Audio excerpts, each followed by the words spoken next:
So we are going to use polyglactin sutures here for demonstration. So I am going to peel open the pack of polyglactin, which is violet in color. Usually it is color coded. So here we can see it is a round body and the needle is here, which is the body of the needle is round and it is 90 centimeter in length. I am going to open it. It is folded and kept here, and the needle is lodged here for our uh, purpose. Now we are going to hold the needle with the needle holder and we are going to take out all the suture material outside. So we also have cutting body or reverse cutting type of bodies of the needle.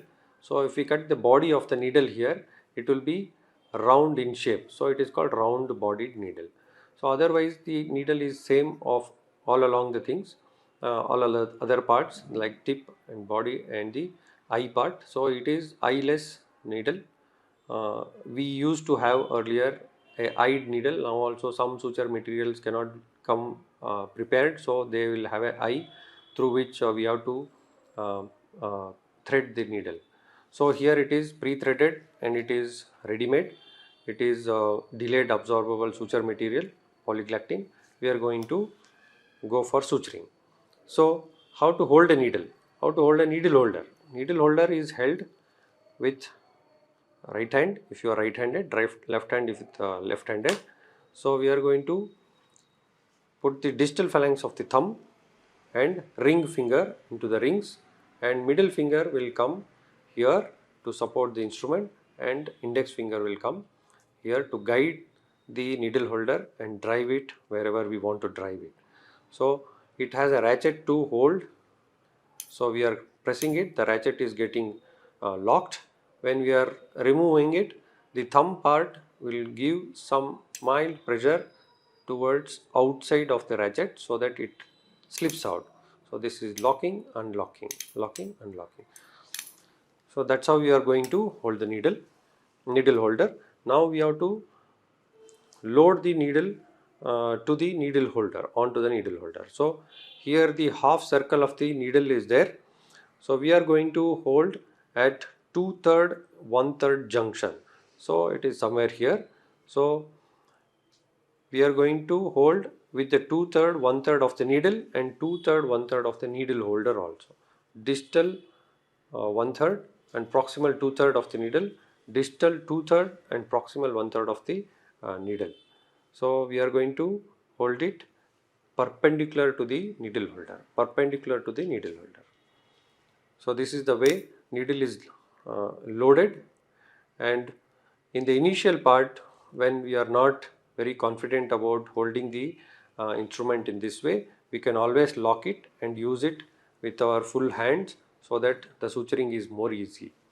So when we are comfortable, we can always hold it so that we can unload easily and start with the suturing. So we will start with the suturing. We will go with simple suture now. Simple suture is otherwise called interrupted simple suture because it comes with interrupted knotting. So it is the first way of suturing everybody will learn. So it is simple because the technique is simple. So here we are going to pierce the tissues in right angle to the surface, right angle. So right angle to the surface, the tip is held, or if you are holding the needle like this is tangential to the surface, so that time the left hand will help us to make it perpendicular by everting the wound edges, so that now if we take a bite here, it is still perpendicular. So when we are taking bite, it is going perpendicular to the surface, and we are getting it from, for demonstration purpose, I am getting it out in the middle so that it is easy to understand. And when we are getting out of the body, the needle holder should not hold like this because now we have only around 10 degrees of supination. So it's always pronation, hold the needle and supinate. So pronation, supination will bring out the needle out and then take the needle, the thread to desired length. Again load the needle in the 2/3, 1/3 fashion. So now the left hand will help to open the tissues, and we are going to take the bite. If the elasticity of the tissue is good, we can bring the edge of the wound towards the wound so that it becomes again perpendicular while taking. So once the needle comes out of the surface, we are going to use the curvature of the needle to drive the needle out of the surface. Again, pronation and supination will help the thread to come out easily, needle to come out easily. Now there are so much of length of thread, so we are going to collect all the length into our hand and keep it to desired length. So for all practical purposes now, this is the short end of the thread, this is the long end of the thread. So the knot is going to come between these two. So the concentration should be on the long and short ends of the thread. So now it is the instrument which is going to do the knotting. So the long end is used for knotting, short end is not being utilized at the knotting now. And now we'll bring the hands together to make a loop, and the instrument is placed in between, and the instrument can be rotated, or the hand can be rotated around the instrument, or at our ease we can use both, so that two throws are taken and the short end is held, and now the knot is double throw knot is done. And once knot is done, we have to lateralize the knot so that we can see the wound edges properly. So we have lateralized the knot and we have pulled it parallel to the wound surface. Now again, in between the long end and short end, single throw is taken, and the short end, concentrate on the short end. Short end was here. If I keep the short end on the same side, it is called unsquared knot, which is an unsecure knot. And if I take the short end to the opposite side, then it becomes a squared knot or a secure knot. So once we cross the short end and the long end to the opposite sides, it becomes a secure knot. Otherwise we cannot loosen it, or it will not get loosened by itself. It will stay wherever it is being put. So that is the idea of squaring and unsquaring. An unsquaring knot is a unsecured knot. It also can be used for our benefit. Suppose we are not sure about the tightness of the knot, we can make an unsquared knot and tighten it and then secure it. So now we are going to cut it. So how to hold the scissors? Again, ring finger, thumb, middle finger, index finger. So here I am alone, so I am cutting with one hand here. Suppose you are cutting for somebody else, the left hand can rest so that some tremors might be there while cutting the suture material, and it might over cut or not cut at the desired part. So at that time it is always better to rest the instrument on the left hand so that it is more stable.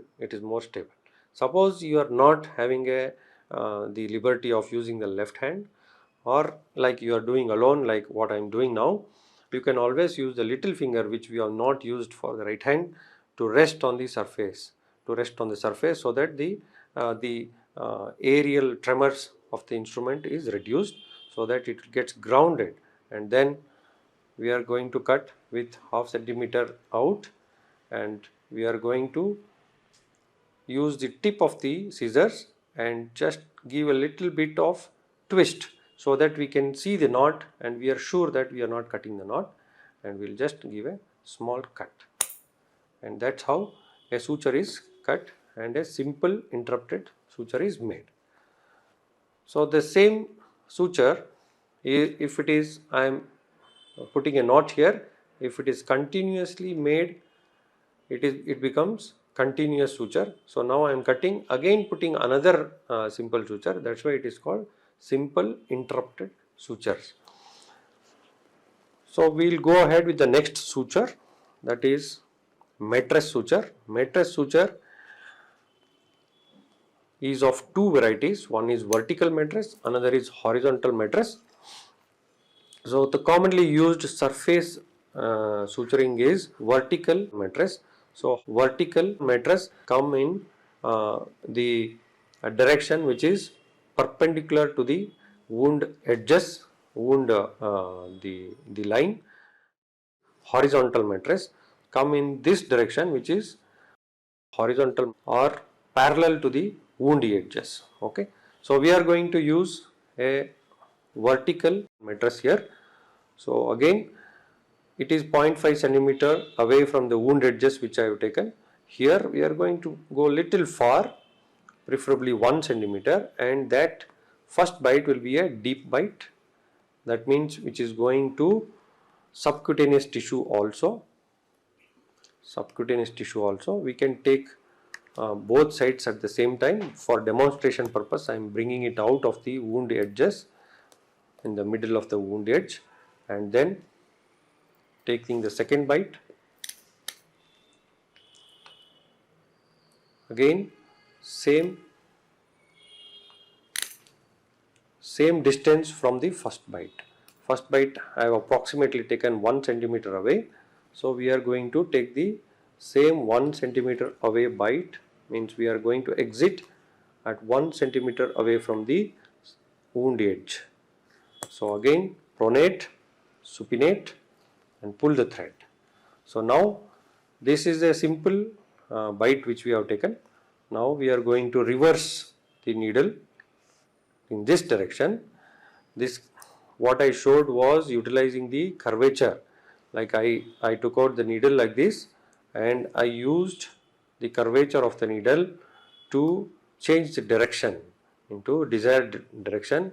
It is very useful when you are doing surgeries alone, or when you are very bothered about the timing of the closure, where it utilizes very less time. Otherwise you also have left hand for your liberty to use, and you can always load it and properly position it so that it can be held properly. So preferably here we are not going to hold at the 2/3, 1/3. We will come at the half of the needle, body of the needle, so that this is a smaller bite which we are going to take. So here if you observe, the third bite or the reverse bite what I am taking is going to take only the skin, that is epidermis or part of the dermis, only that part. We are not going to use the subcutaneous part here. So again we are going to hold at the needle. Now again equidistant from both edges, and they are all in the same line. So now we are going to pull the thread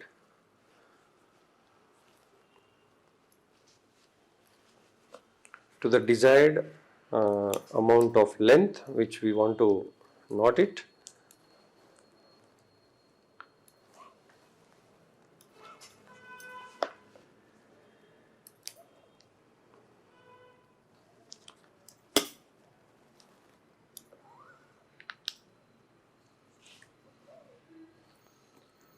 So again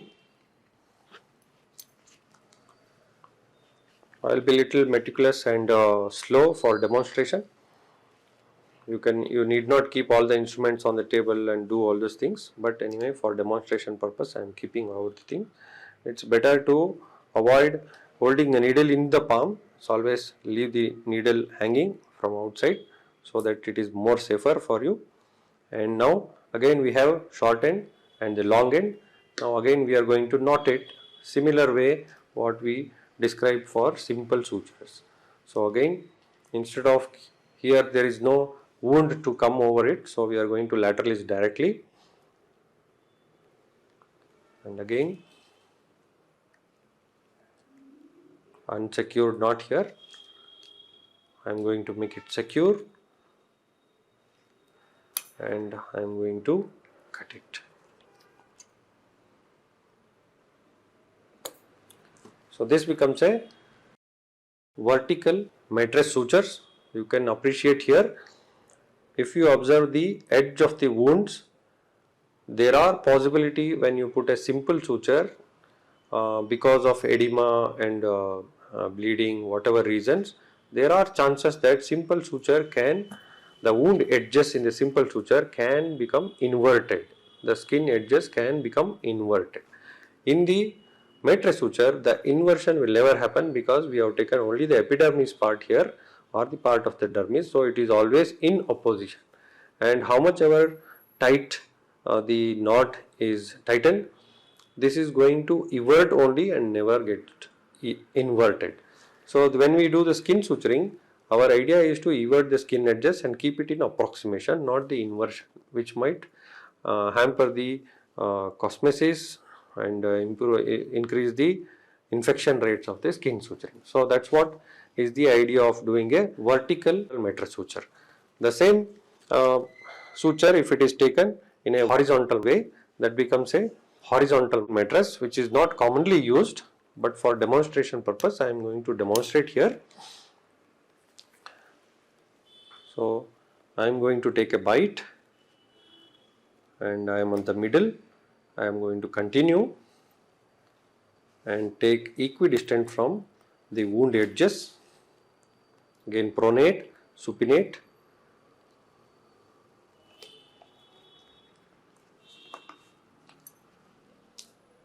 Keep the length which is desired now only, and now instead of taking at the wound edge here, we are going to take horizontal mattress at the same line as the bite which we have come across in the first bite.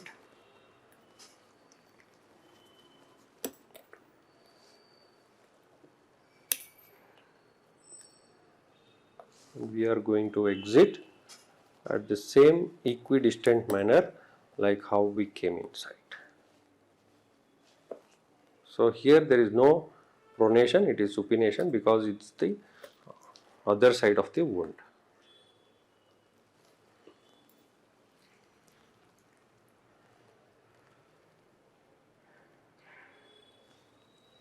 So again the knotting is done as usual.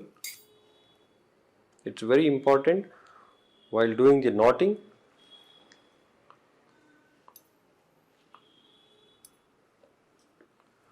it's very important when you are doing the knotting, the long end should be kept lax as much as possible for a good knot. Otherwise it will be always either it will slip off or it is pulling the knot at the tissue and making it loose here. So we have to leave it little lax so that it is not disturbing the wound or the knot, and you are also at the ease of knotting. So now I am going to complete it by cutting it. So this becomes a simple interrupted suture, a vertical mattress, horizontal mattress.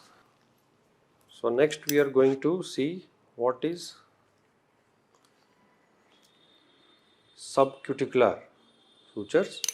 So for that we need some length. So let's take this as the length of the suture. So we can always, there are multiple ways of subcuticular suture. The name itself tells it is subcuticular suture, that means sub epithelial or sub skin, not the subcutaneous tissue. So here subcutaneous tissue is not at all used. So this also makes it important for us that subcutaneous tissue, if it is discussed, if it is dissected, it has to be closed. That means there should be no cavities underneath. If there are cavities underneath, this is the bad suture for utilizing in that situation. So here we are assuming that subcutaneous space is obliterated, and we have again multiple ways of entering into the tissue for subcuticular suture. The one way which is commonly used uh, anywhere in the surgical practice is coming from outside in, so that the wound edge, outer to the wound edge we have a entry wound, or we can always enter from inside, which is subcuticular from here only. So I'm showing conventional way here.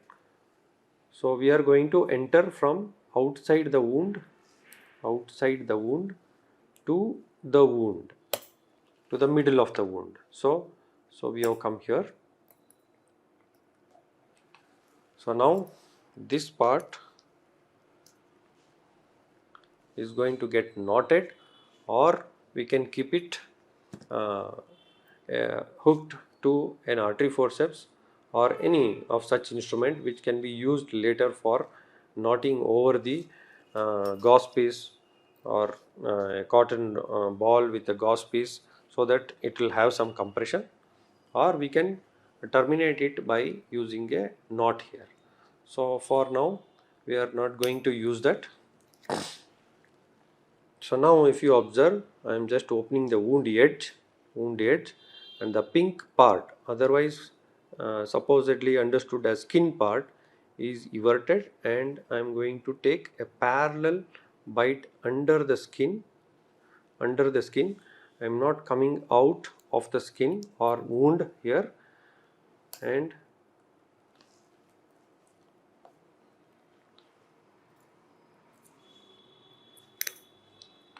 on the other side,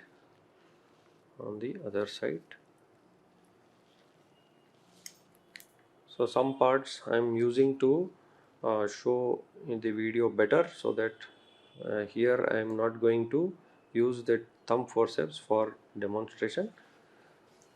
So again this side, just under the skin, underneath the skin, and we are going to pull it.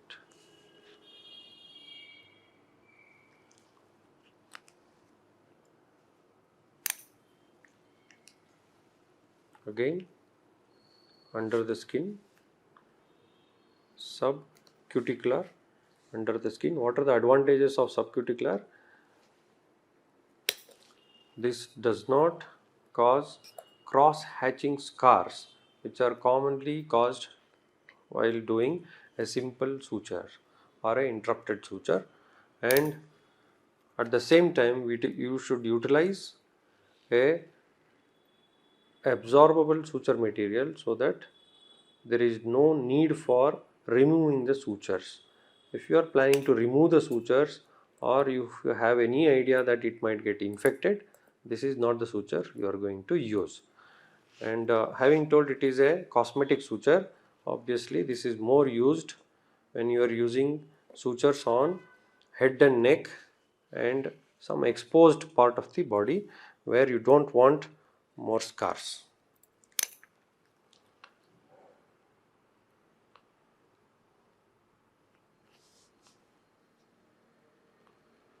So for demonstration purpose, let's end the subcuticular sutures here. So again, there are multiple ways of ending. We can come out of the wound, like here. I will come out of the wound.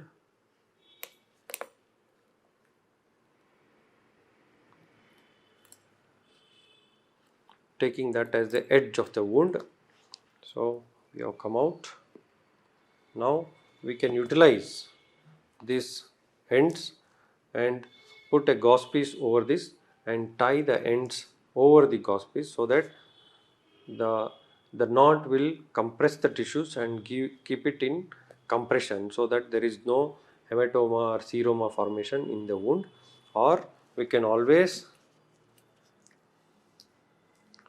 use the same thread for knotting and place the knot at the edge of the wound exit, where the suture is getting exited. So we can use that for our knotting, like this.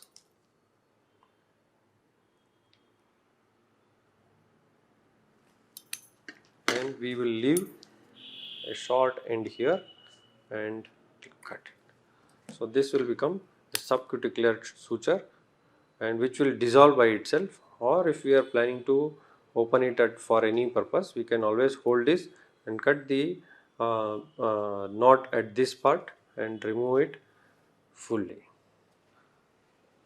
That is the way the subcuticular suture is removed if it is needed to remove.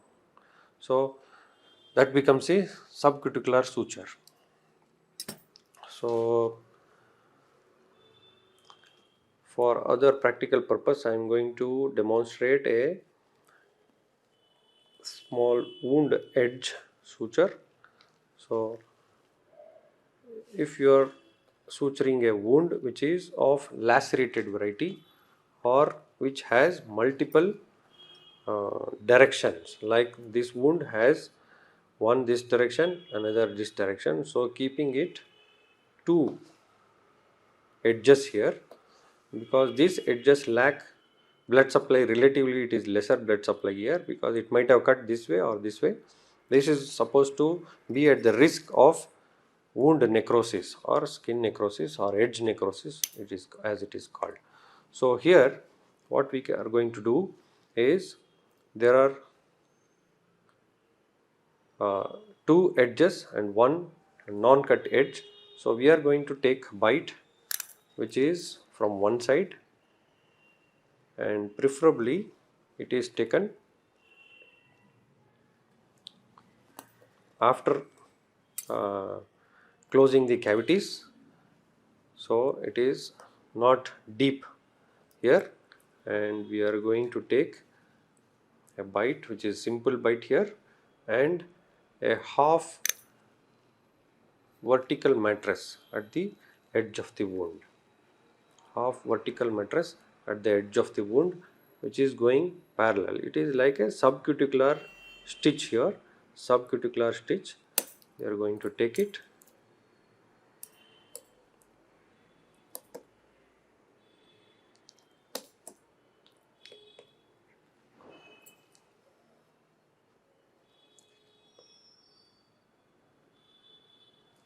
and again complete the knot, complete the suture by coming from inside out on the third part of the wound, which is here, again equidistant from this wound edge. So pronate, supinate.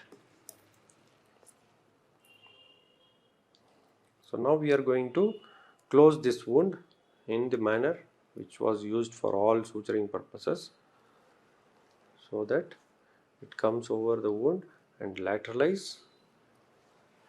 Again complete the knot, secure the knot by pulling it to the opposite side. So this becomes a corner stitch which gets the corner to the wound edges and keep it as much vascular as possible without disturbing much vascularity and without making an effort of putting multiple sutures at the already risky place. We are going to use this knot for lacerated wound or a, anatomically skewed incisions. So we learned four sutures. Again we are going to use a continuous suture here. So suppose you are closing an abdomen, this is a continuous suture. So here what we are going to do, so any material is used which is either delayed absorbable or non-absorbable, like polypropylene or polyglactin. Such materials are used, not very commonly absorbable suture materials like catgut. They are not preferred for abdominal closure. So here I am going to show some simple continuous suture.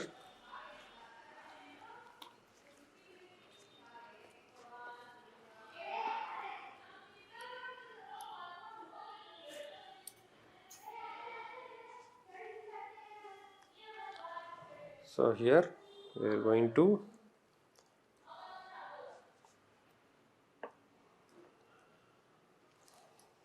let's keep it inside.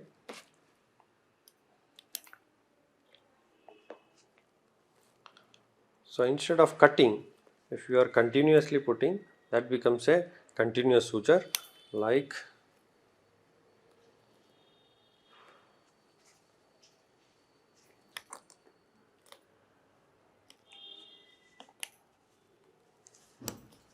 yes.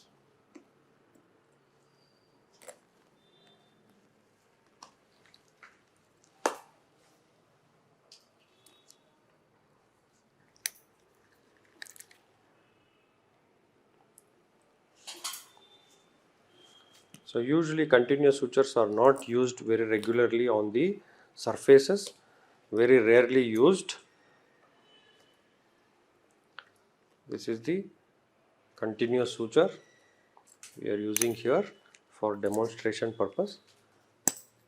The thing to note here, suppose if the same sutures are used for abdominal closure, the knot which is there inside can be buried inside the rectus sheath, so that it is not coming in between. So this becomes a continuous sutures, how much ever long length we want. What is the advantage of continuous sutures is it avoids multiple knots like this, so that I have taken 3 bites here with only one knot. It reduces the knot, it reduces the length of the suture material, it also reduces the nidus for infection between these knots, and it saves time. But what is the disadvantage of continuous sutures?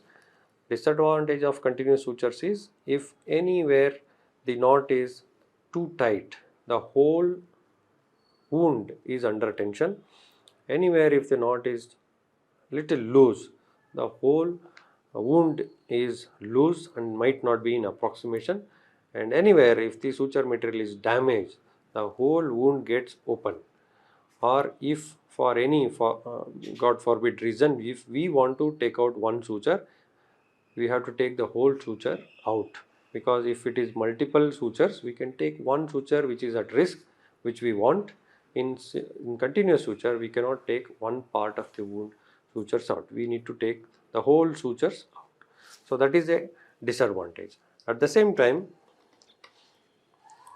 I will also show one variation of continuous suture, like here I have taken simple continuous suture. Now we are going to take a hemostatic or interlocking stitch.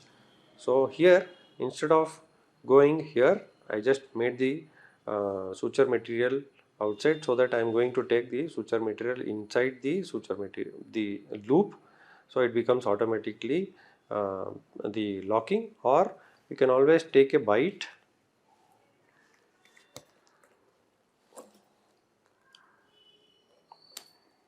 I can always take a bite and lock it and go in the loop, and then this becomes a locking stitch, otherwise called hemostatic stitch. So the name itself tells such stitches are used whenever we are bothered about the hemostasis, or there is a diffuse bleed and you are going to suture in that area. We would definitely use an interlocking suture, so that it becomes hemostatic.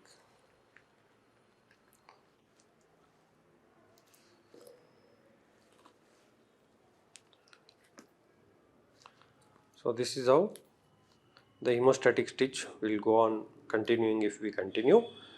This is a simple continuous suture. This is interlocking continuous suture. So there are two varieties here, but how to end this suture? So how to end is,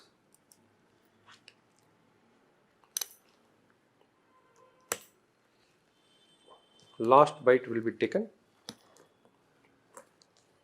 and then the same suture material, before pulling out fully, can be used as a loop. It's better to be shown on a continuous suture. So now I'll take the last bite.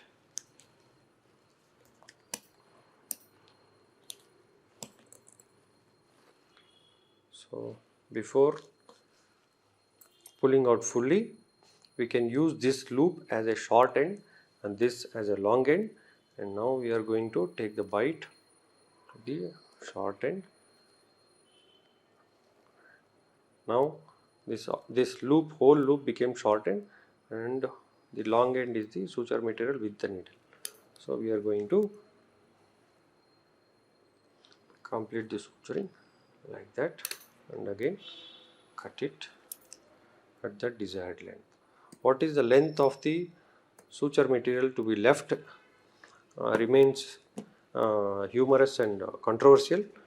The idea is it should not be so long that it will come in the way of the next suture. It should not be so short that it will come out of the knot. It should hold the knot but not disturb the next bites. That is the principle of leaving the length of the suture material for cutting, before cutting. So today we learnt simple suture, horizontal mattress, vertical mattress, subcuticular and corner stitch, and continuous suturing, continuous interlocking suturing and its termination.